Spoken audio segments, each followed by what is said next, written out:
우리 국민들이 사실 이런 위기가 왔을 때 집단지성이라고 할까요? 굉장히 단결된 또 단호한 그 입장들을 보이면서 위기들을 잘 극복해 나간 사례가 많죠. 최근에 아마 이렇게 확진자가 많이 좀 줄어들 수 있었던 것도 정부나 방역당국에서 얘기하는 사회적 거리두기 이런 것들을 아주 충실히 수행했기 때문이 아닌가라는 생각도 드는데, 그런데 한편으론 이 사회적 거리두기 때문에 계속 집에만 있다 보니까 좀 우울하다라고 호소하시는 분들이 있어서요. 저희가 2호선 숭실사이버대 교수 전화 연결해서 우리 지친 심리 어떻게 회복해야 될지 한번 알아보도록 하겠습니다. 이 교수님 안녕하세요. 안녕하세요. 반갑습니다. 네, 목소리부터 아주 좋습니다. 네네. 요새 좀 여튼 답답해하는 분들이 많죠. 어떻습니까? 상담하러 오는 분들도 좀 늘었나요? 최근에는 직접 상담하러 오시는 분들보다는 예. 전화로 하소연하시는 분들이 일단 굉장히 많습니다. 예, 말씀하셨던 것처럼 기본적으로 집에서 잘 나오지 않고요. 예, 그런데 집에 함께 모여 있으면서 사실상 아마 역사적으로 우리가 전 국민이 이렇게 준비되지 않은 갑작스러운 휴가를 이렇게 맞게 된 거는 거의 없었던 것 같아요. 네, 그렇다 보니까 주부는 주부들대로 예. 또 가장은 가장대로 또 아이들은 방학이 계속 길어지고 개학이 늦춰지면서 네. 실제 애들은 애들대로 굉장히 예상치 못했던 그 공백기를 맞고 있거든요. 예, 그렇다 보니까 실제 가족들이 모여서 좋기는 한데 좋은 건 잠깐이고 그 뒤로 이 가족들 간의 생활을 어떻게 해야 될지에 대해서 고민하시는 분들이 굉장히 많다 보니 네. 가족 갈등도 좀 늘어나고요. 예. 스트레스를 호소하시는 분들도 많아서 전화 상담은 아주 폭주하고 있습니다. 그러니까 저 같은 경우에 뭐 제 사례를 아주 일반화하기는 어렵겠지만 자녀들과 같이 오랜 시간 집에 있다 보니까요. 과거에는 보이지 않았던 것, 뭐 이렇게 뭐 책을 안 본다거나 이런 것들 때문에 갈등이 막 폭발하는 경우가 있거든요. 이런 경우 그렇죠. 어떻게 해소해야 됩니까, 이거? 일단은 뭐 주부들은 삼시세끼 밥을 해야 되는데 예. 뭐 밥하는 건 그렇다 치더라도 아침에 해가 꽁지에 섰도록 일어나지 않는 자녀들을 보면서 네. 이제 거의 이제 많이 힘들어 하시고 그렇죠. 어떤 분은 뭐 뚜껑이 열린다 이제 굉장히 여러 가지 표현을 하시는데 네. 실질적으로 가족이 한데 모여서 원래 스케줄이 아니라 예. 일상적인 스케줄이 무너진 상태에서 아이들이 계획 없이 사는 걸 보면 부모님들 입장에서는 걱정도 되고요. 예. 아이들 입장에서는 내가 차라리 학교에 가고 학원에 갔을 때 부모님이 나에게 보여줬던 일상적 감정이 아니라 내가 좀 잔다고 해서 지나치게 화를 내시거나 혹은 일거수일투족 이거저거 간섭을 많이 하시고 더군다나 이제 공부와 관련된 스트레스를 많이 주시기 때문에 네. 아이들 입장에서는 스트레스가 또 한 번 또 가게 되고요. 예. 이 장면을 보고 있는 할머니 할아버지들도 우리 집이 왜 이런가 싶은 예. 생각에 고민도 많아지신다 이렇게 얘기하시는데 예. 이게 벌써 우리가 코로나 사태가 한 달이 훌쩍 넘었잖아요. 예. 그러면서 계약이 된다 안 된다 했다가 자꾸 미뤄지고 하면서 사실상 우리가 넘어야 될 가족의 문턱이 그만큼 심리적으로 높아졌다고 봐야 되겠죠. 네. 그러니까 이게 그 갈등을 해결하거나 스트레스를 안 받을 수 있는 어떤 정답은 없는 거죠. 저는 약간 이게 기대 수준을 좀 낮추면 좋지 않을까라는 생각도 저 나름대로 해봤거든요. 일단은 인간은 예. 자주 안 만나면 또 거기서 기쁨이 좀 있고 네. 또 자주 만날 때에도 나름의 규칙이 있으면 그 기쁨은 또 배가 될 수 있거든요. 예. 일단은 우리가 계획에 없는 사실상의 강제 휴가를 온 가족이 맞고 있기 때문에 이런 경우에는 우리가 그 일상하고 다르게 비상시라 네. 어떻게 대처해야 될지 모르는 경우가 많아서 갈등이 있거나 스트레스가 높아지거든요. 일단은 좀 권해드리기는 우리가 바깥 활동을 많이 하기 어려울 경우라면 예. 하루에 적어도 아침, 점심, 저녁으로 환기는 좀 자주 하셔야 돼요.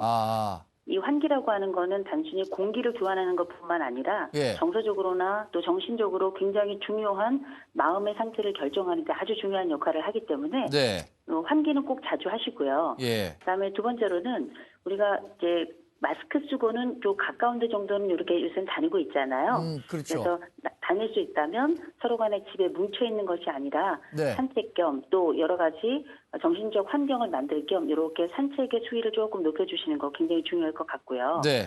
그다음에 세 번째로는 아이들이나 지금 이제 개학을 하지 않아서 굉장히 어렵잖아요. 예. 그리고 이제 애들이 가지고 있는 스트레스는 어린아이들이야 유치원이나 그냥 초등학교 정도겠지만 중고등학교나 혹시 입시를 앞두고 있는 친구들 같은 경우에는 이 지금의 학업 공백이 굉장한 스트레스입니다. 네.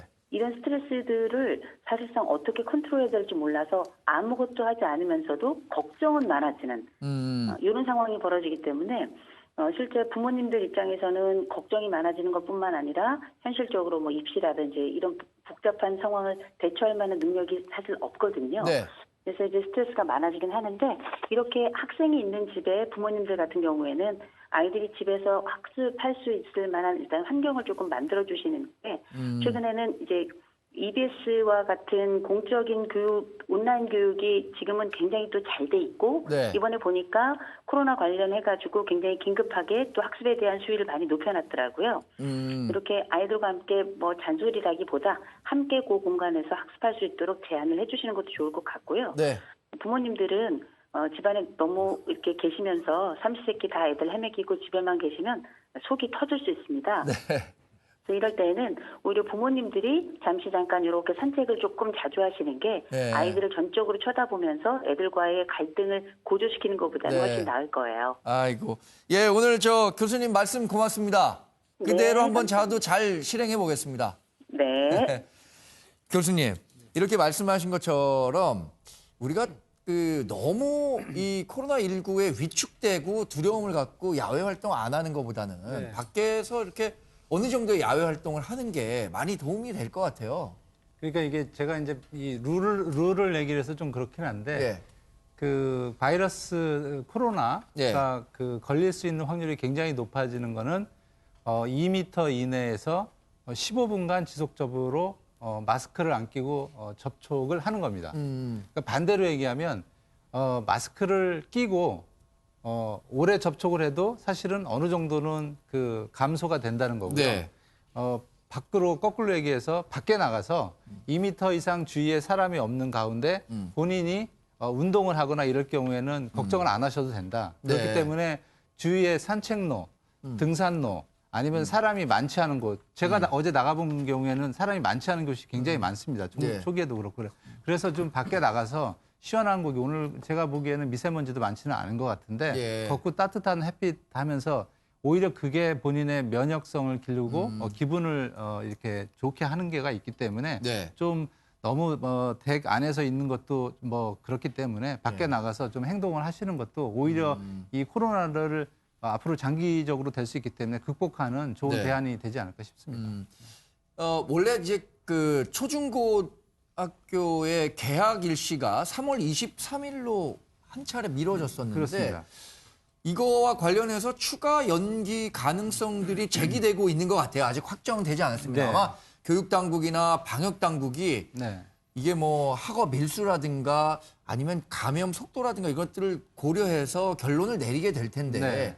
교수님은 사실 2015년 메르스 때도 방역당국이 예, 되셨잖아요. 그렇습니다. 어떻게 의견을 주시겠어요, 지금? 그때는 일부가 휴교가 들어갔고 지금같이 이제 일괄적인 사항은 아니었는데요. 네. 지금 이제 문제가 보면은 오늘 아마 이제 발표가 있을 것도 같은데 현재 상황에서는 예. 기본적으로 방역적 관점, 그다음에 교육적 관점을 두 가지를 혼합을 해서 네. 종합적으로 봐야 할 것 같습니다. 다만 인플루엔자나 메르스 상황, 특히 인플루엔자를 고려해 본 방역적 관점에서 보면 그래프가 계약을 하게 되면 인플루엔자 숫자가 확 늘어납니다.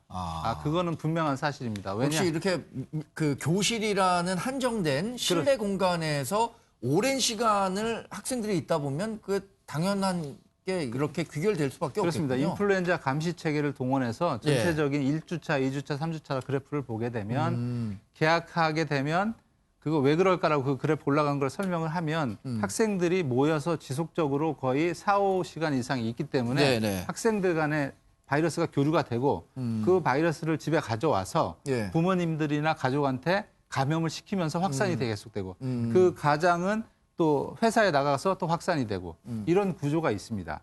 다만 그런데 인플루엔자가 그렇다고 해서 꼭 코로나가 그러냐 이거는 또 잔정할 수 없습니다. 예. 왜냐하면 그 중국에서 예를 들면 우리나라도 그렇고요. 예. 코로나에 걸린 그 10대 그다음에 0~9세 아이들이 기본적으로 숫자가 굉장히 작습니다. 그렇죠. 그래서 그 왜 그러냐 그러면 거기에 대한 아직 특별한 이유는 없는데 코로나 같은 경우에는 아이들 같은 경우에 면역성이 아직 덜 완성이 됐기 때문에 거의 증상이 없고 대부분 빨리 났습니다. 지금 현재 우리나라에서도 위중한 경우가 없습니다. 그렇죠. 예. 네, 그렇기 때문에 인플루엔자하고 딱 비교하기는 어렵다.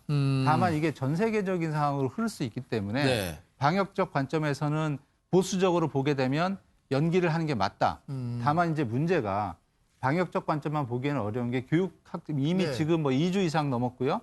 그러면 이제 전체적으로 이 아예 그냥 수학 일정이 네. 이 달라지는 효과가 있고 특히 수능 시험 여러 가지로 영향을 미치기 때문에 예, 종합적으로 아마 이제 답이 나오지는 않을까 싶은데 방역적 관점으로서는 굉장히 보수적으로 봐야 된다. 지금 말씀하신 인플루엔자, 그런 감기, 독감 같은 경우에는 그 청소년기에 있는 학생들의 전파 속도가 상당히 빠른데 그렇습니다. 이런 그 코로나19와 같은 그 바이러스와 관련해서 네. 전파 속도가 늦었던 건 좀 어떤 이유가 있는 건가요, 그러면? 일반적으로 성인들은 신체적 접촉이 학생들보다 좀 적잖아요. 그러니까 예를 들어서 이런 코로나19 같은 것도 사회적 거리 두기를 통해서 어느 정도 가능한 것 같은데 학생들은 막 뒤엉 키워서 놀잖아요. 그러니까 인플루엔자는 그래서 이제 많이 감염이 됐는데 지금 코로나 같은 경우에 중국에서도 예. 두 가지 얘기가 있습니다. 첫 번째로는 왜 아이들이 그렇게 덜 걸리느냐. 예. 첫 번째는 중국에서도 그 코로나 사태 이후에 아이들이 학교에 거의 안 나갔습니다. 그렇죠. 그래서 네. 아이들의 접촉이 굉장히 늦었고 오히려 경제활동 인구가 더 감염이 많이 됐다. 그리고 두 번째는 제가 조금 아까 얘기했듯이 아이들이 이 코로나에 대해서 면역이 덜 일어나기 때문에 상대적으로 증상이 덜 나타나게 되고 또 움직이는 아이들도 적기 때문에 그렇지 않았냐는 얘기를 해보는데 네. 이건 코로나의 얘기지 인플루엔자하고는 다르기 때문에 두 개를 같은 잣대에 놓고 비교하기는 좀 어렵다 이렇게 말씀을 드리겠습니다. 네. 저희가 지금까지 코로나19 감염 확산 방역 대책과 관련한 얘기들을 좀 나눠봤죠. 다행히 신규 확진자 수가 23일 만에 76명까지 그러니까 100명 아래로 떨어졌다는 소식도 들어와 있습니다.